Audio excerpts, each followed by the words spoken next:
겠습니다. 오늘은 아까 우리 권사님 기도해 주신 대로 6월 첫 번째 주일입니다. 벌써 2026년의 절반을 마무리하는 시점이죠. 시간이 참 빨리 간다라는 생각을 해보게 됩니다. 그죠? 그래서 저는 오늘 이제 6월을 시작하면서 이 6월 한 달에 3주간을 마지막 주일만 빼고 믿음 다시 서다라는 주제로 여러분과 좀 믿음에 대한 이야기를 다시 한번 좀 말씀을 나누려고 합니다. 특히 우리가 올 한 해 시작하면서 제가 이 베드로후서 3장 18절에 그리스도를 아는 지식에서 자라가라라는 이 말씀을 교회 표어로 우리가 삼고 올해는 우리가 영적인 변화와 성숙을 향해서 힘차게 좀 출발해 보자 이렇게 말씀을 드렸었는데 기억하십니까? 네. 그 이후로 우리는 이제 4주에 걸쳐서 골로새서 2장 6절 7절의 말씀을 가지고 영적인 성장이 우리 안에 어떻게 이루어지는지를 이렇게 매주 단계별로 구절을 따라 우리가 묵상해 보면서 한 해를 시작했어요. 그죠? 오늘 제가 6월의 첫 설교를 시작하기 전에 우리가 시작했던 새해의 그 여정을 잠깐만 한번 돌아보고 말씀을 나누려고 합니다. 벌써 5개월 전이지만 한번 여러분의 기억력을 한번 되살려 보시면 좋겠어요. 아이고 목사님 지난주일도 기억이 안 나는데 5개월 전에 설교를 기억하라니 이런 표정으로 저를 바라보시는 것 같은데 그래도 한번 기억해 보십시오. 제가 1월 첫 번째 주일에 제가 금식을 올라갔다가 내려와서 제가 교회 표 말씀인 이 베드로후서 3장 18절의 말씀을 가지고 그리스도를 아는 지식에서 자라가라 라는 말씀을 여러분과 나누었어요. 그러면서 뭘 나누었습니까? 영적 성장은 우리의 노력과 힘씀과 애씀에 있는 것이 아니라 하나님의 은혜 안에서 이루어진다.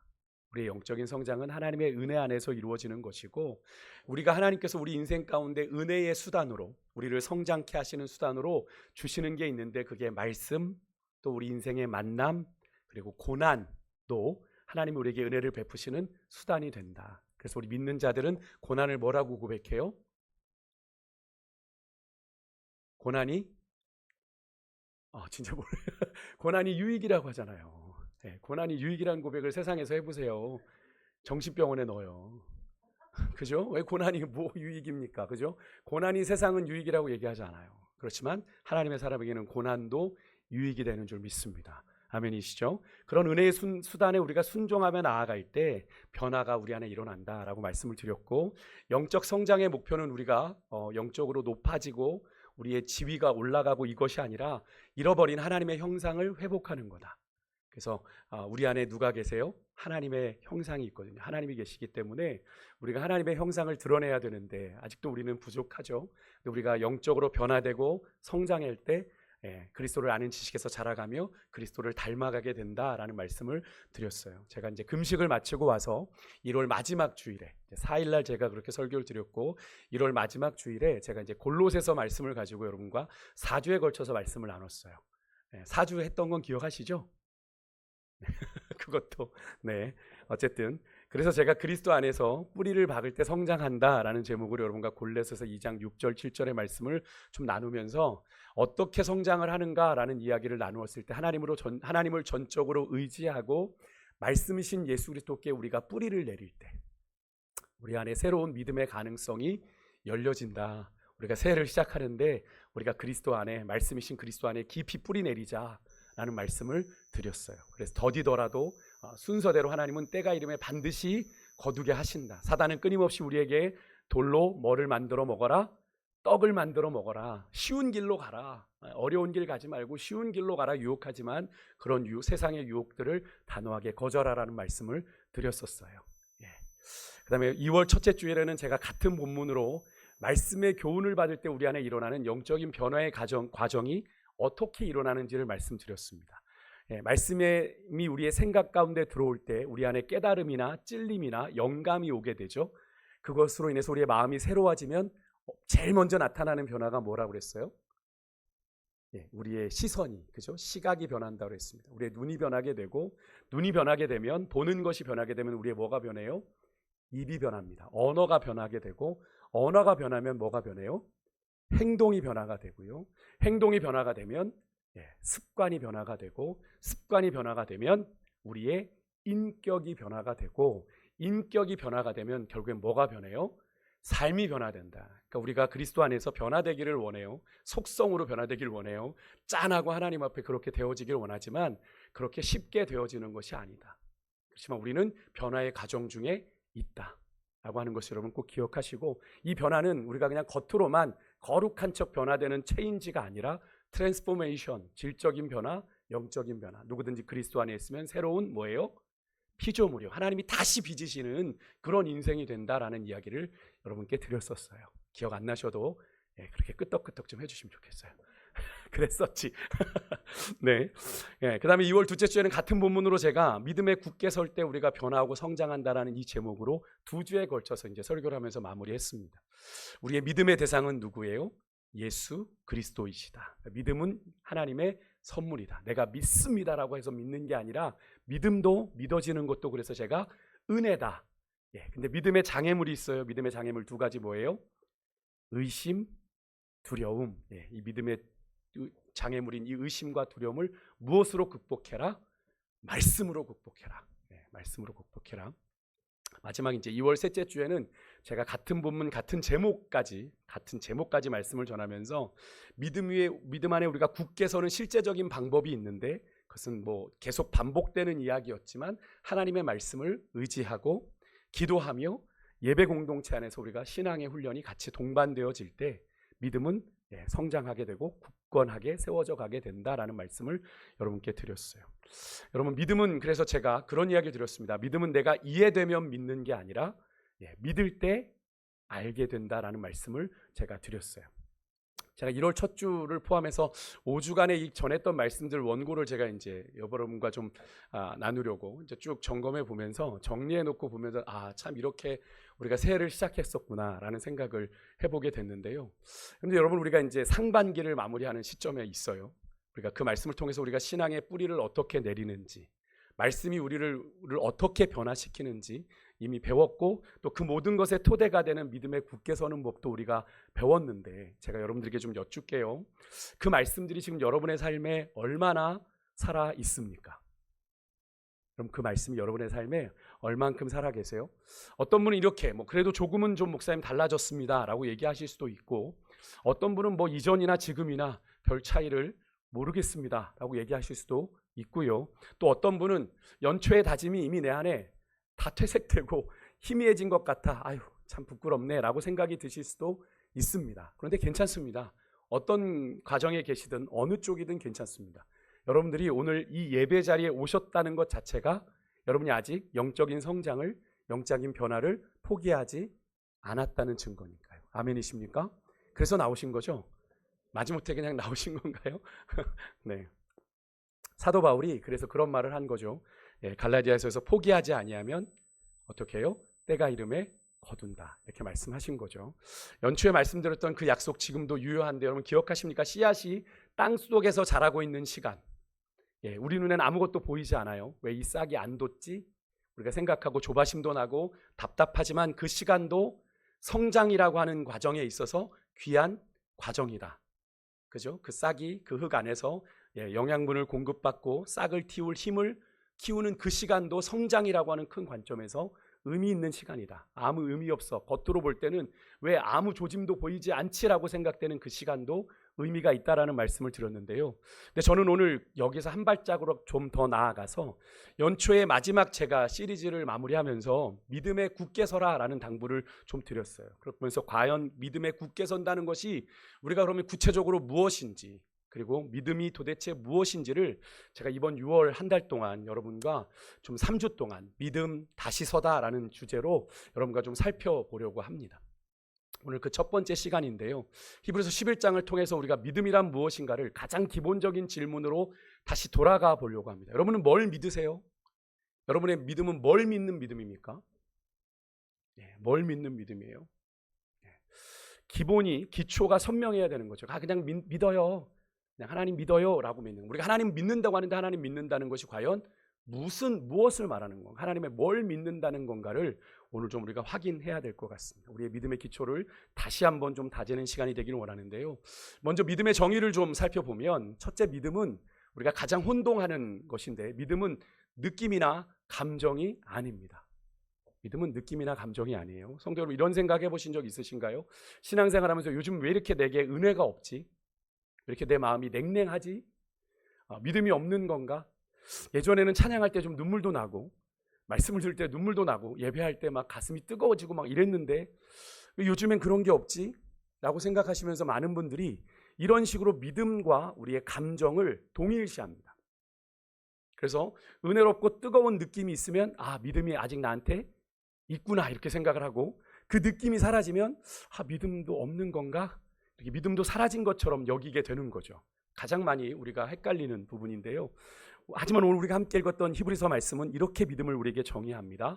우리가 잘 아는 말씀이지만 1절 말씀 다시 한번 읽어볼게요. 같이 읽겠습니다. 시작. 믿음은 바라는 것들의 실상이요 보이지 않는 것들의 증거니라고 말합니다. 여기서 실상이라고 하는 이 단어, 헬라어 원어로 보면 히포스타시스입니다. 이게 이 단어가 무슨 뜻이냐면 어떤 의미인지는 중요하지 않지만 이 의미가 중요해요. 실체, 토대, 기초라는 뜻입니다. 그러니까 믿음은 감정이 아니라 우리의 토대가 되고 기초가 된다라는 거예요. 건물이 흔들릴 때 건물이 흔들리지만 기초까지 무너지지는 않잖아요. 그죠? 그런 것처럼 우리의 마음이 때로는 흔들려요.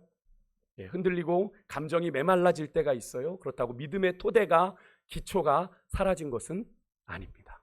그러니까 속으면 안 돼요. 우리의 감정이나 내 느낌에 속으면 안 돼요.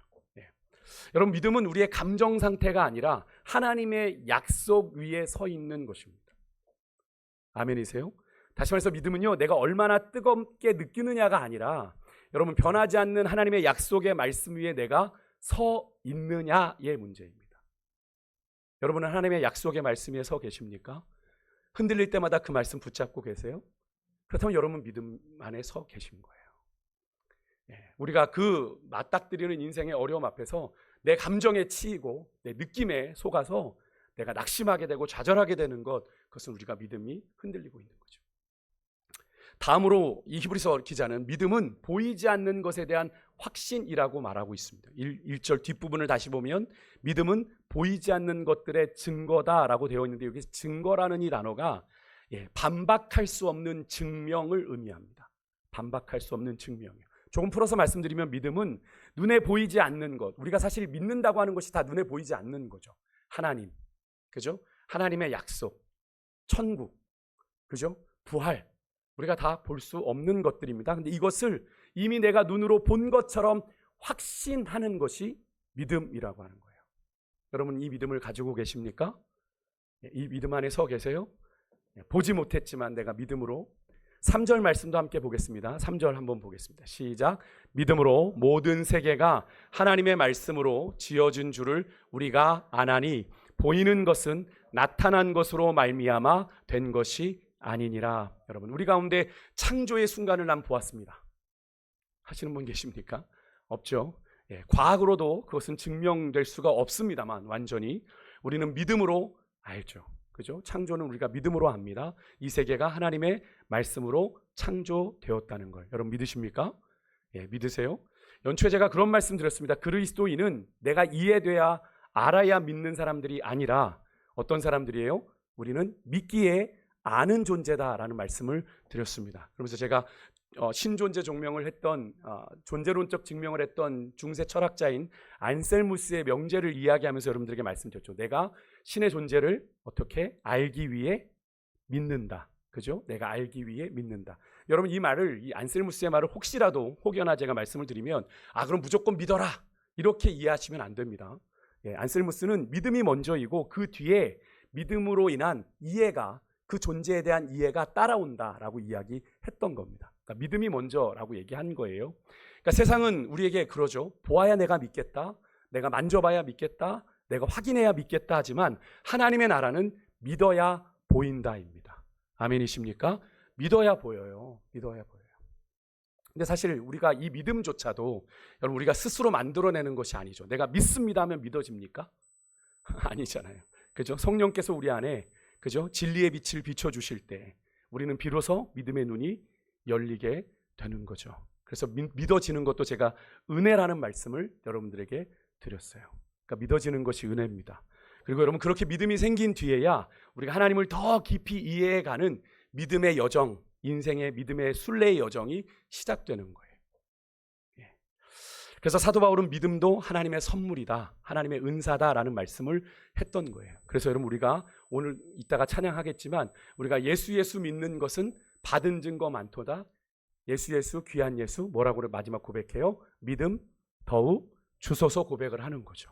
하나님 내가 믿음이 연약하오니 내게 믿음을 더 주십시오. 내가 믿어지는 은혜가 내게 있게 해주십시오라고 간구하는 마음으로 찬송을 부르는 거죠. 그러니까 여러분 믿어지는 것이 은혜인 줄 믿습니다. 여러분 안에 말씀을 읽다가 믿어지지 않거나 의심이 생기거나 불신이 생길 때 여러분 기도하십시오. 하나님 내가 이 말씀이 믿어지는 은혜가 있게 해주십시오.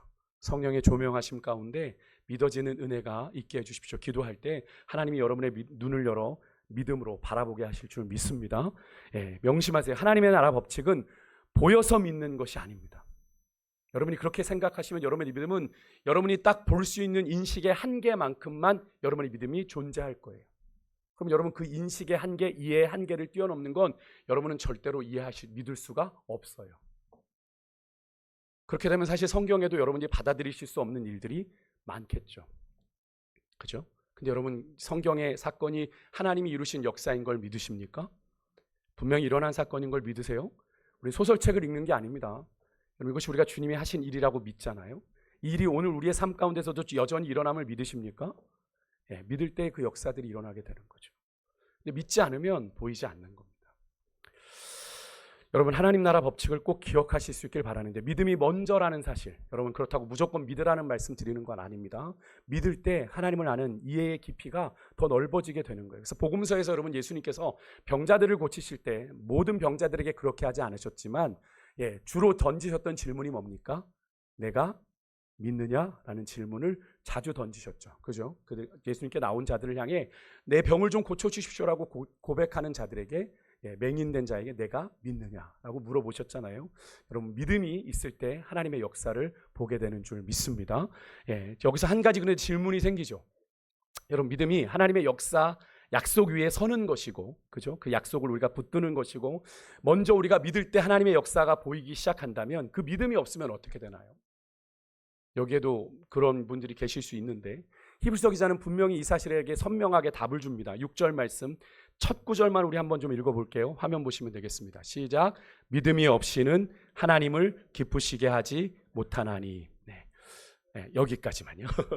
이 말씀은 여러분 부드러운 권면이 아닙니다. 믿어보세요가 아닙니다. 그죠? 아주 강력한 선언을 히브리서 기자는 하고 있습니다. 믿음이 부족하면 하나님을 덜 기쁘시게 한다가 아닙니다. 그죠? 믿음이 없이는 하나님을 기쁘시게 하지 못한다라고 아주 단호하게 선언을 하고 있습니다. 믿음이 없이는 그럼 하나님을 위한 삶을 살 수가 없다라는 걸 얘기하는 겁니다. 그러니까 사실은 믿음이 없으면 이 예배 자리도 곤욕스러울 수밖에 없는 거죠.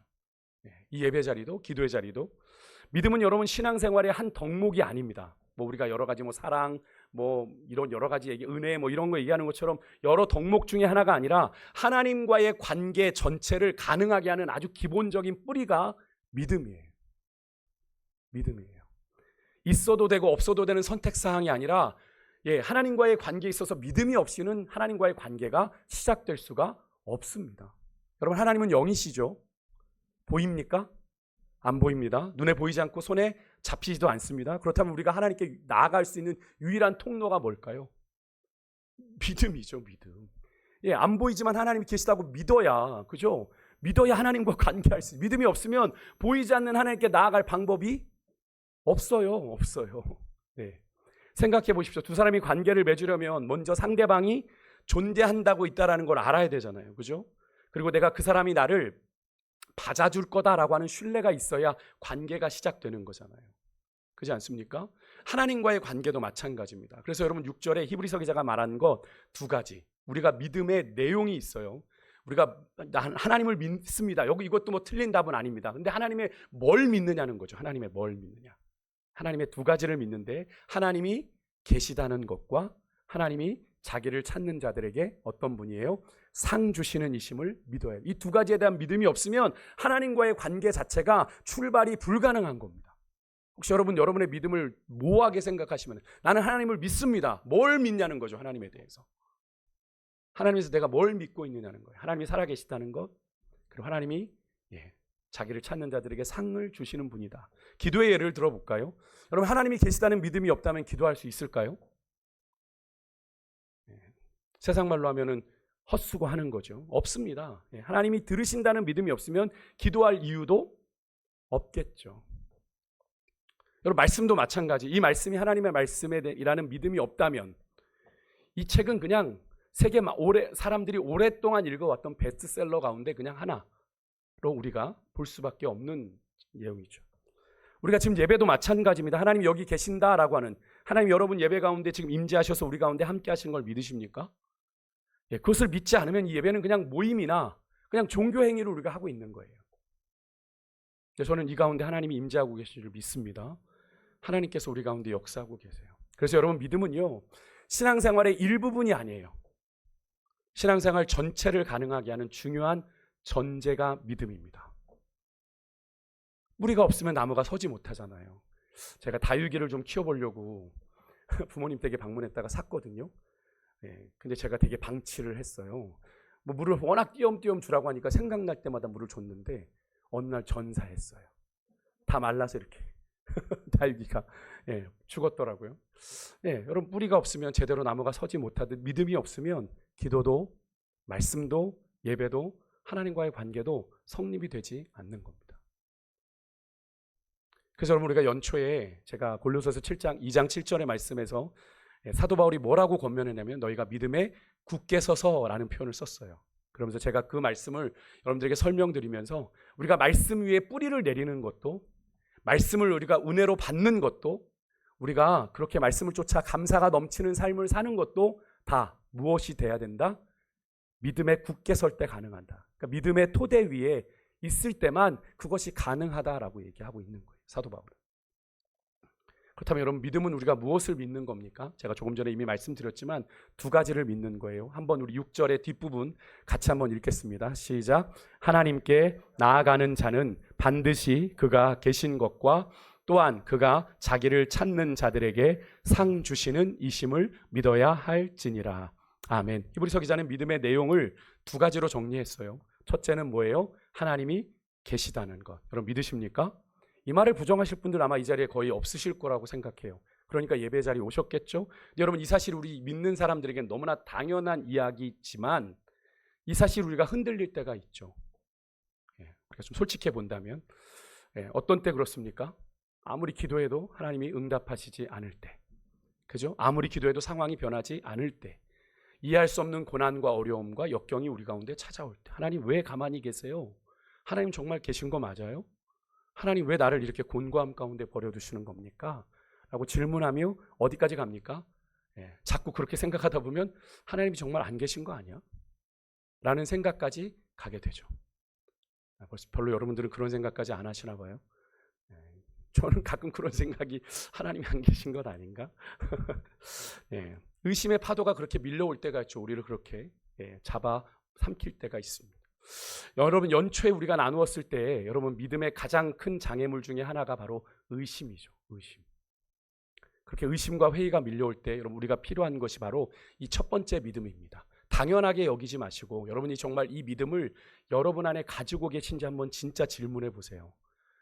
하나님이 살아 계시다는 걸 내가 진짜 믿는지, 내 삶이 그 증거가 되고 있는지, 세상이 우리의 삶을 봤을 때 야, 네 삶을 보니 정말 하나님이 살아계시는 게 맞구나라고 얘기하는 삶인지 여러분 질문해 보세요. 여러분, 거기 이제 PPT에 나오죠. 우리 같이 이런 고백을 한번 해볼게요. 우리가 어려움 가운데 그런 하나님이 정말 계시는가라는 의심이 들 때 우리 이렇게 고백했으면 좋겠어요. 같이 고백합니다. 시작. 그래도 하나님은 계신다. 이 상황보다 크신 하나님이 계신다. 여러분, 믿으십니까? 그래도 하나님은 살아계신다. 지금의 내가 이 답답한, 답이 없어 보이는 이 상황보다 크신 하나님이 계신다. 이 믿음의 고백을 우리가 할 때 우리를 끊임없이 올가매는 그 의심과 회의의 그 장애물을 우리가 넘어서게 될 줄 믿습니다. 둘째는 하나님은 자기를 찾는 자들에게 상 주심을 있는 분임을 믿는 것이에요. 이건 하나님의 성품에 대한 겁니다. 하나님이 어떤 분이신가, 하나님의 성품에 대한 믿음인데요.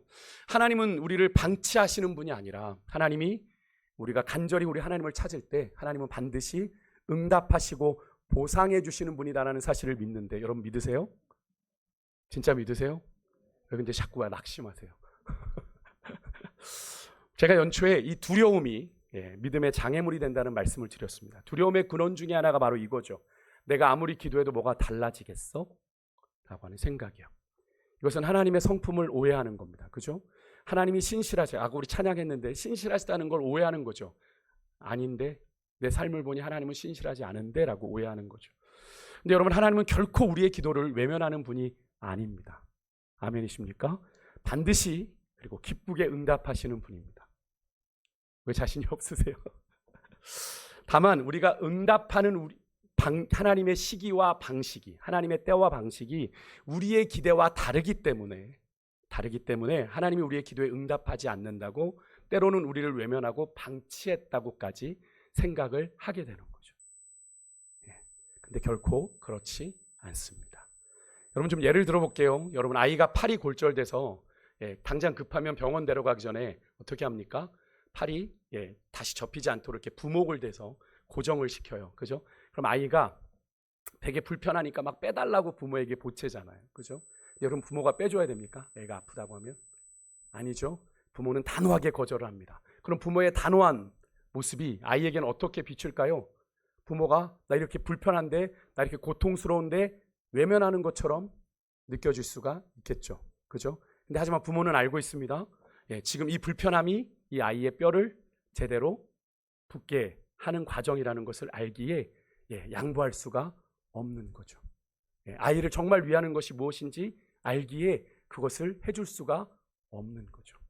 여러분, 하나님의 응답도 때로는 그렇다는 거예요. 하나님의 응답도. 특히 여러분, 우리가 기대하는 시기, 방식과 다를 때 특히 그러잖아요. 근데 여러분, 우리의 기대하는 때, 그 방식이 여러분, 그게 맞는다는 100% 자신 있으십니까? 하나님 지금입니다 라고 하는 그때가, 아니면 하나님의 내가 그리는 그 방식이 내가 원하는 대로 이루어져가는 그 일들이 100% 가장 좋은 길이라고 여러분은 확신하십니까? 우리는 그걸 확신할 수 없는 존재죠. 그래서 우리가 보지 못하는 것까지, 제가 자주 말씀드리면 인생의 변수와 시행착오를 하나님이 고려하셔서 우리의 인생을 돌리시는 건데, 우리는 그걸 견딜 수가 없다고 하나님을 의심하고 회의하는 거죠. 그런 하나님의 침묵이 우리 눈에는, 야, 우리를 외면하셨구나, 나를 이렇게 고통 가운데 덩그러니 버려두셨구나, 나를 무관심하시구나 라고 보일 수 있겠지만, 하나님은 그 시간을 통해 여러분, 우리 안에 더 단단한, 더 새로운 일들을 만들고 계신다는 걸 여러분 믿으시기 바랍니다. 하나님의 시간에는 결코 헛됨이 없어요. 하나님의 때가 더 완전합니다. 우리의 계산한 때보다. 그것을 알아가는 것이 참 어렵지만 말이죠. 여러분, 명심하십시오. 믿음이란 두 가지입니다. 우리가 믿어야 되는 게 뭐예요? 우리가 하나님을 믿습니다라고 하는 그 믿음에서 한 걸음 더 나아가 하나님에 대해서 뭘 믿습니까? 라고 물으면 두 가지를 대답할 수 있어야 돼요. 뭐예요? 하나님이 살아 계신다라고 하는 첫 번째 믿음, 두 번째는 하나님이 선하시다. 하나님이 자기를 찾는 자들에게 상을 주신다고 그랬잖아요. 그죠? 벌을 주시는 게 아니라 상을 주신다는 건, 하나님은 항상 어떤 분이라는 거예요? 선하신 분이다라는 겁니다. 하나님은 좋으신 분이라는 걸 의미하는 거죠. 이 두 가지를 우리가 끝까지 여러분 붙드는 거예요.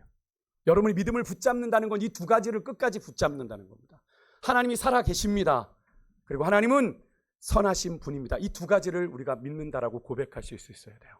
세상에서 안 믿는 여러분의 가족들이, 혹은 여러분의 이웃들이, 친구들이 네가 믿는 믿음이 도대체 뭐냐라고 얘기했을 때, 난 하나님 믿어 라고 얘기할 게 아니라 한 걸음 더 나아가, 나는 하나님이 살아계시다는 걸 믿고 그 하나님이 내게 선하시다는 걸 난 분명히 믿어 라고 고백할 수 있는 저 여러분이 되실 수 있기를 주님으로 축복합니다. 그런데 여러분, 이런 생각 들지 않으세요? 목사님, 그 말씀은 알겠는데 기도해도 응답이 없고 믿으려 해도 자꾸 흔들리는 게 우리가 마주하는 현실이지 않습니까? 맞아요. 그렇습니다. 그건 저도 예외는 아니죠. 근데 여러분, 히브리서 11장을 보면요, 그 흔들리는 현실 속에서도 믿음을 붙들고 살아낸 사람들이 있더라는 거죠. 우리가 전혀 새로운 길을 가는 게 아니라 우리보다 먼저 그 앞길을 걸어간 사람들이 있는데, 그들은 우리보다 훨씬 더 믿음의 혹독한 현실 속에서 그들은 그 길을 걸어갔다라고 얘기하는 거예요. 여러분, 히브리서 11장은 우리가 믿음장이라고 부르죠. 그 안에는 수많은 믿음의 선진들이, 믿음의 조상들이 나옵니다.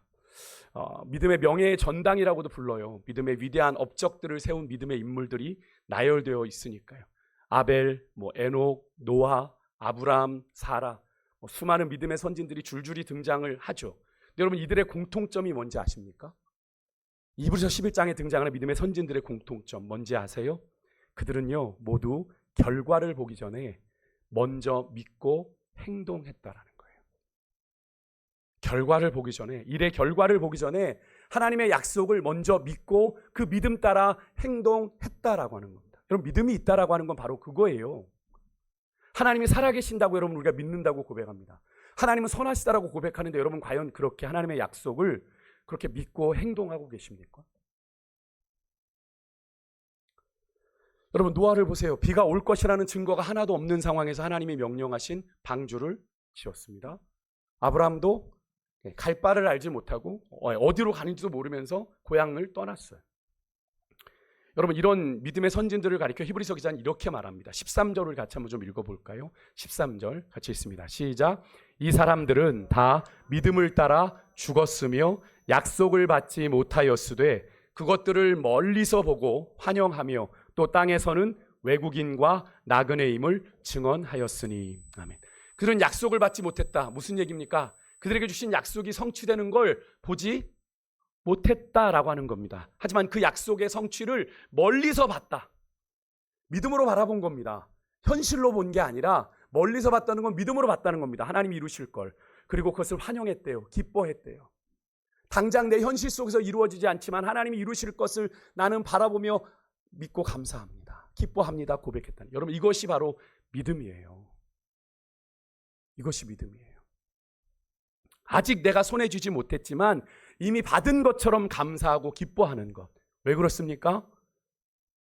주시겠다고 하신 주님이 어떤 분이시니까? 지금도 살아계시고 전능하신 하나님이시니까. 아멘이십니까? 하나님이 하시고자 하면 지금 어떤 불리한 상황 속에서도 하나님이 이루시잖아요. 성경의 역사가 바로 그런 것 아닙니까? 근데 우리는 그렇게 바라보지 못하는 거죠. 여러분, 연초에 제가 말씀드린 거 기억하십니까? 하나님 나라의 원리는 씨앗의 원리다. 그냥 기억하신다고 해주세요. 말씀드렸었어요. 씨앗이 땅 속에서 자라는 시간이 있어요. 이 새싹이 옴돋는 그 시간이요. 그죠? 근데 우리 눈에는 문지가 오래됐는데 왜 이렇게 안 자라? 라고 하지만 여러분, 눈에 보이지 않는 그 시간에도 그 안에 성장은 일어나고 있습니다. 맞죠? 그것이 자연의 법칙이잖아요. 여러분, 연초에 우리가 다짐했던 변화와 성숙이 우리 안에 별로 보이지 않아요. 상반기나 지났는데, 6개월이나 지났는데. 그런데 여러분, 포기하지 않고 계속 이렇게 말씀 앞에 나오는 것이 우리의 믿음의 행위인 줄 믿습니다. 우리가 믿어서 나온 거잖아요. 하나님, 내가 그렇게 성장하지 못했지만 오늘도 하나님께서 내 안에 새 일을 행하실 것을 믿고 내가 오늘 나왔습니다. 이것이 믿음의 행위인 줄 믿습니다. 그래서 믿음은요, 여러분, 열매를 보고 드리는 감사가 아닙니다. 열매를 주셨네 라고 하는 감사가 아니에요. 믿음은 열매를 보기 전에 씨앗을 심는 순간 드리는 감사가 진짜 믿음입니다. 아멘이세요? 날마다 씨앗을 심으십시오. 자라는 것 같지 않아도 씨앗을 심으십시오. 가꾸십시오. 하나님이 자라게 하실 때가 반드시 옵니다. 성도 여러분, 우리가 이제 신앙의 가장 기본적인 질문으로 돌아왔어요. 믿음이란 무엇인가? 우리에게 참 익숙한 단어지만 오늘 우리의 삶과 참 괴리감이 느껴지는 게 사실입니다. 내가 주님을 정말 살아계시다는 걸 믿고 살고 있는가? 하나님이 정말 선하시다는 걸 난 진심으로 믿고 내 인생의 길을 걸어가고 있는가? 이 믿음의 정의 앞에서 우리는 감히 나는 그러합니다라고 자신 있게 손을 들 수 있는 모습이 아니라는 걸 우리가 다시 한번 깨닫게 되는데요. 여러분, 오늘 이 말씀 여러분 모르는 내용 아니잖아요. 그죠? 아마 모르시는 분들 거의 없으실 겁니다. 그 믿음에 대한 여러분 암과 익숙함이요.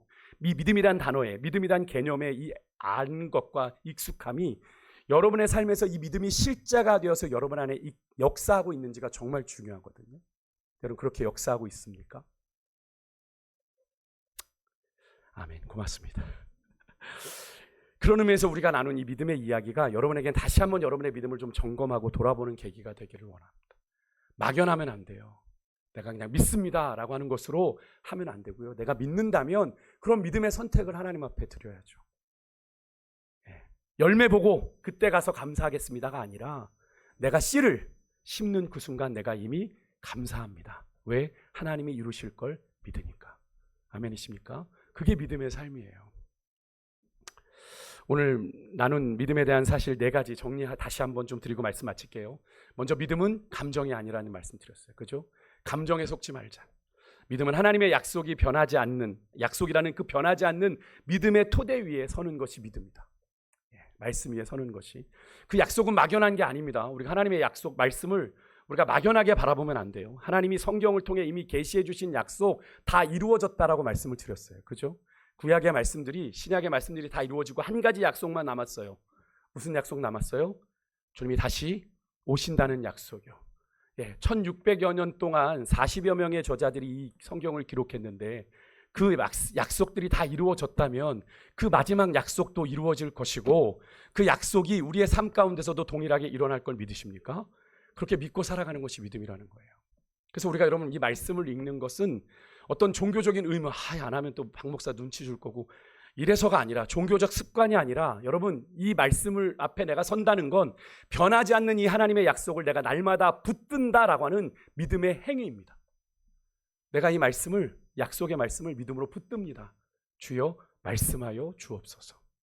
그렇게 우리가 말씀 앞에 서는 것이에요. 그냥 이 책을 읽는 게 아니라.